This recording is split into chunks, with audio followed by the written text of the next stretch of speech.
Welcome to Professor Wilcox's channel. This is HPCT section 4.4, Polynomial and Rational Inequalities. Intro.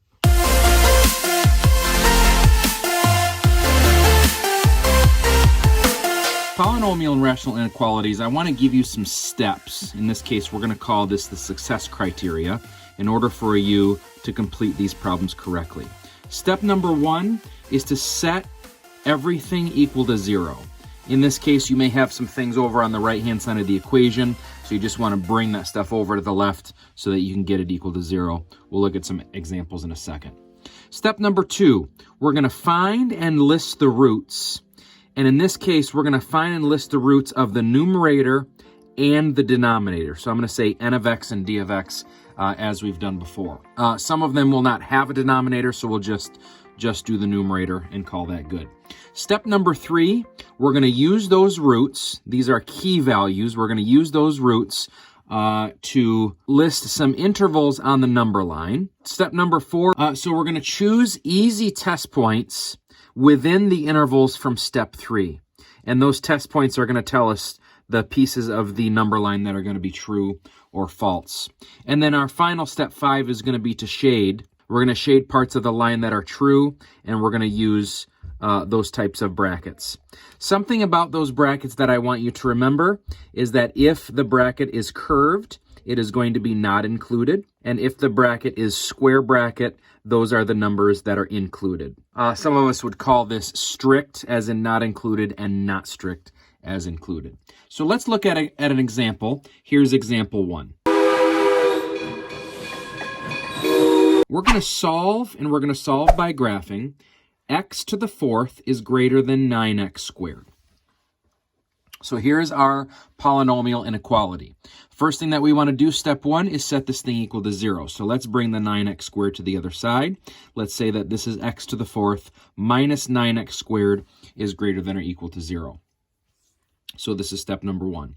Step 2 is to find the roots of the numerator and the denominator. We don't have a denominator, so let's find the roots of just the polynomial, in this case, x to the fourth minus 9x squared. These are going to be our key points, which we're going to use to list our intervals. In this case, I want to factor out using the greatest common factor on x squared. And if I take an x squared out of x to the fourth, that's left with x squared and then a minus 9. And then what I can do is factor x squared minus 9, because this is a dot question, a difference of two squares, as x plus 3 and x minus 3. And now I have 3 factors, and I can list my roots as 0, negative 3, and positive 3. Now, these aren't the solutions. These are just the values with which we're going to use the intervals on the number line. So in step 3, my number line will look something like this, where I have a negative 3 and a 0 and a positive 3. These create 4 sections. These create 4 different intervals on the number line that we may or may not have to shade. Now, within these intervals, we are just going to choose easy test points. Let's do the positive side first. If I start all the way over here on the right, a good easy number would be to choose 4, because it's very close to 3. Now, you can choose 3.1 if you'd like, but that's a little bit more difficult to evaluate. Notice that if I chose 3 and plugged it in, I would get 0, so that's not going to do me any good. I also want to choose a number in this interval here, 0 to 3. I think 1 is probably the easiest number. In my next interval would be negative 1, and then in my interval all the way far over here to the left is going to be evaluating my function at negative 4. So I'm going to take this 4, and I'm going to substitute that into the original equation, right? In this case, that's going to be equal to 0. I can call this my function as f of x is x to the fourth minus 9x squared, and we're just going to evaluate that and see what number we get. I take 4, I plug it in. 4 to the fourth power is 256. 4 squared is 16. 16 times 9 is 144. And 256 minus 144 is 112. I really am only concerned about the sign of this number. In this case, it's positive. I take the 1 and plug it in. This is going to be 1 minus 9, or negative 8. So that number is negative. My negative 1, I plug it in. That's going to be a positive 1. Again, minus 9. That's also negative 8. So that's a negative number. I take my -4 and plug it in. Notice these are even exponents, so it's going to be 256 minus 144 once again, and get 112. So the idea is that I want to look for, if you look back in the original equation in step 1, where are these numbers greater than 0? Well, the 112 is greater than 0 because it's positive. So the value that we chose for 4, which is in the interval over here, is positive. I would put a little plus here. Okay, this one is negative, this one is negative, because at 1 and -1, these are both negative values, and this is going to be a positive. I only want the values that are going to be greater than 0. Remember, greater than does not include, and so does not include is going to get a curved bracket right here on the number line, and I'm going to shade the actual part of the number line here that goes on forever. I get a curved bracket over here on the -3, and I'm actually going to shade the part of the number line that goes on here forever.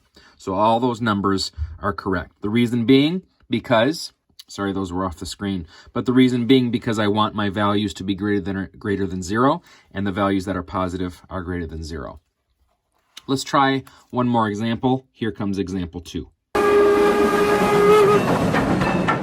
Let's solve x to the 4th is less than or equal to x. Okay, so for step 1, we need to set the thing equal to 0, or get everything over on the left-hand side. This is going to be x to the 4th minus x is less than or equal to 0. Step 2, we're going to find the roots of the numerator and the denominator. Just in this case, we're just going to do the polynomial. Let me factor out an x, and this is going to be x to the 3rd minus 1 is less than or equal to 0. Now, I want to say something to you in this case. In this factor, we have a difference of 2 cubes. And this can actually be factored as well. And I want to put a little note up here, a little review note, which you may or may not have seen how to factor a sum and difference of 2 cubes. Let's do a sum of 2 cubes first, which is going to be a cubed plus b cubed. In this case is going to be written as a plus b, and a squared minus ab plus b squared. Okay? A difference of 2 cubes is going to be written as a cubed minus b cubed, is going to be written as a minus b times a squared plus ab plus b squared. Okay? The only thing that you have to remember is that the sign that you are working with is the same sign of the first factor, and then the middle term of the second factor is going to be the opposite. So if it's positive, this is positive, then negative. And if this is negative, then positive, and your last term is always positive. Okay? So the reason being that if I took x cubed minus 1, and I write that really as x cubed minus 1 cubed, right? This could be factored using the difference of 2 cubes, which is a cubed minus b cubed. In this case is going to be a minus b, or x minus 1. A squared, which is x squared, minus a times b, or x times 1, which is just x, plus b squared, which is 1 squared, which is just 1. So in this case, what I need to do is write this as x times x minus 1 times x squared minus x plus 1. And we're going to find the roots of this, so we're going to set this thing equal to 0. Now, here's what I know. I know that I have a 4th degree polynomial because the degree is 4. My first root is 0 because that's going to be an x just out there in the front by itself. My second root is positive 1 because I have an x minus 1. I have 2 more roots over here because this is a quadratic. Can this be factored? I'm not sure, but I think I know what happens with the difference of 2 cubes or the sum of 2 cubes, and I want to evaluate the discriminant just to see what might happen. The discriminant of this quadratic is b squared minus 4ac, and if you think about this, the discriminant, which is b squared, my b value is negative 1 squared, minus 4 times the a value is 1 times the c value is 1.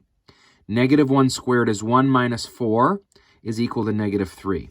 The idea here is that the discriminant tells me what kind of roots this quadratic is going to give me.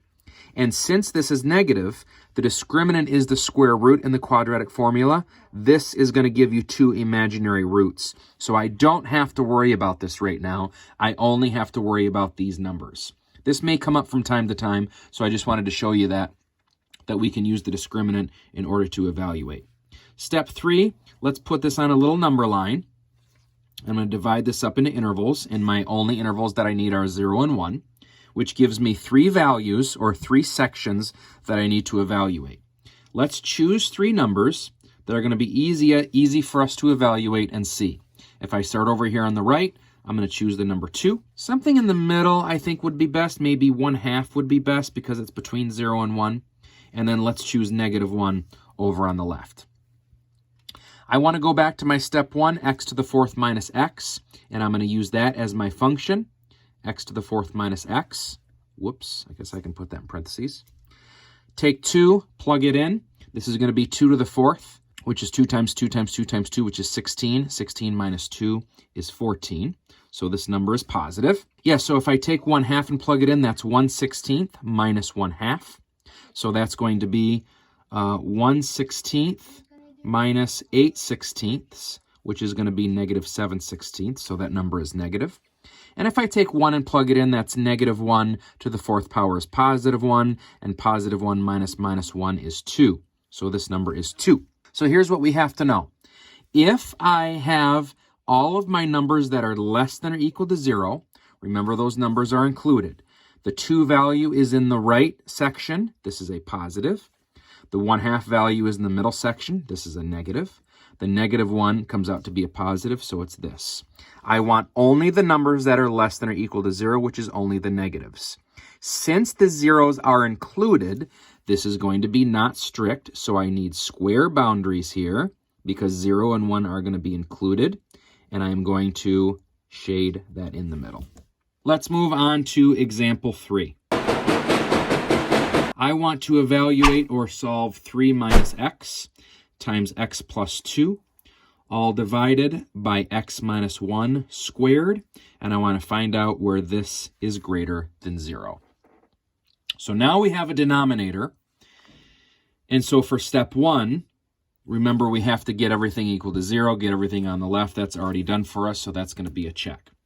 Step 2 says that I have to find all of the roots of the top and the bottom. So let's just do the top first. I have a 3 minus x, so my root here is just going to be 3. I have an x plus 2 of the top, so that's going to be a -2. And I have an x minus 1 on the bottom, so that's also going to be a key root that I have to use in my interval notation as a +1. We're going to go ahead and put these intervals on a number line. I'm going to take my -2 here, -1, 0, 1, 2, and 3. So something like this. And we're going to divide this into 4 sections. From the value over here on the right-hand side, we're going to evaluate our function at 4. The value of the one that's next to the left is going to be a 2. That would be the easiest number. This next one I can evaluate at 0. That would be an easy number to use. And finally, let's evaluate our function on the right-hand side at -3. So if I take my 4 and plug it in, I'm just going to kind of write these out. This is going to be -1 times 6, all divided by 3 squared, which is going to be -6 over 9, which is -2/3, which is a negative number. Not really concerned about the 2/3. I am concerned about the sign of it, though. Take the 2 and plug it in. This is going to be 1 times 4 over 1 squared, which is a positive number. Take the 0 and plug it in. This is going to be 3 times 2 over -1 squared, which is really 6, so that's another positive number. And take the -3 and plug it in. This is going to be 6 times -1 divided by -4 squared. And so this number, would that be -6 over 16? So that would be a negative number. Negative, positive, positive, negative. So negative here on the right section, positive here on the next section, positive here, and then negative over here on the left. Now, I want to know where all of these values are greater than 0, and it looks like my 2 middle sections. It's not equal to, so these are going to get curved brackets. So I have a curved bracket at -2. I have a curved bracket at +3, and I'm going to shade everything here in the middle because these are the 2 sections that would work. One thing that we have to remember, I have a 1 that's on the bottom. Remember, this came from the denominator. If I take 1 and plug it into the bottom, that would give me an undefined. So I'm actually going to have a whole right here at 1, which we should notate as whole, because that's going to tell me that I have nothing that's going to be evaluated there. Let's move on to our fourth and final example. 3x minus 5 over x plus 2 is less than or equal to 2. So what I need to do for step 1 is I need to take that 2 and bring it over to the left-hand side like this. Now, the thing about this is that we have to combine these two fractions together. If you think about this as 2 over 1, I want to get this to be a common denominator, in this case, an x plus 2 over an x plus 2, so that I can combine these up. So I'm going to write this as 3x minus 5, minus, if I'm going to distribute here, this is going to be minus 2x, and minus 2 times 2 is a minus 4, and all of that is over the common denominator of x plus 2. Okay? So I'm going to bring this over as less than or equal to 0. Let's simplify this just a little bit. 3x minus 2x is just x. Minus 5 minus 4 is a minus 9. And then I have an x plus 2 on the bottom, and that's less than or equal to 0. That looks quite a bit better. Step 2, we can list our roots. I have a root of the top, which is 9. I have a root on the bottom, which is negative 2. This, for step 3, divides my number line up into 3 intervals. I can put my negative 2 here and my positive 9 here. For step 4, we're going to evaluate numbers that are in each section. Over here on the right-hand side, I'm going to choose the number 10. That should be very simple. Here in the middle, you can choose any number between negative 2 and positive 9 that you'd like. I'm going to choose 0 because that's the easiest one. And then finally, over here on the left, I'm going to choose negative 3. I'm going to take all these numbers, and we're going to plug them into this original function right here after we simplified everything down, and that would be fine.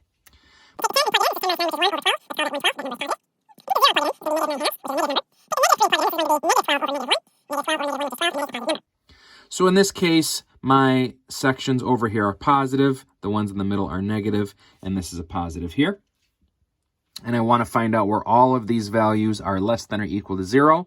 Remember, it includes the roots because it is less than or equal to, and I'm going to have square brackets here, and then this is going to be shaded all the way through the middle.